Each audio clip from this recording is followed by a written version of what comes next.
भाग 2। परछाई का सच। घर अंधेरे में डूबा हुआ था। वीर, तुमने मुझे क्यों भुला दिया? ये आवाज इतनी ठंडी थी जैसे बर्फ सीधे रगों में दौड़ रही हो। वीर कांपते हाथों से मोबाइल की फ्लैशलाइट ऑन करता है।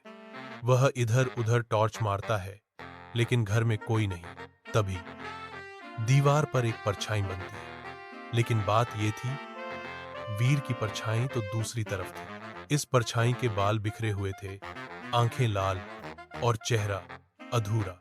वीर पीछे हटने ही वाला था कि टॉर्च अपने आप बंद हो गई। मैं तन्हा नहीं मरना चाहता था।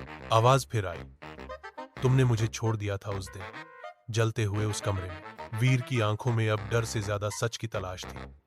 उसने कांपती आवाज में पूछा, कौन हो तुम?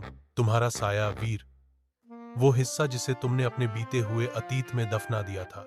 वीर को एक भूली हुई घटना याद आने लगी। 12 साल पहले उसके कॉलेज हॉस्टल में एक आग लगी थी और एक कमरा भीतर से बंद था।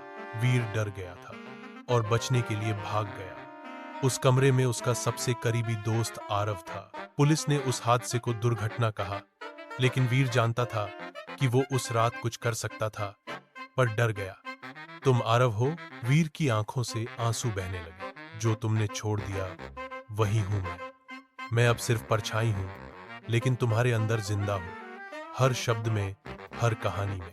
तभी दीवार की घड़ी जोर से टिक टिक करने लगी। एक कागज वीर के पैरों के पास गिरा। उस पर लिखा था, सच से भागने वाले को साए हमेशा ढूंढ ही लेते हैं। अचानक बिजली वापस आई, पर अब परछाई गायब थी। वीर अकेला खड़ा था, या शायद अब कभी अकेला नहीं रहेगा।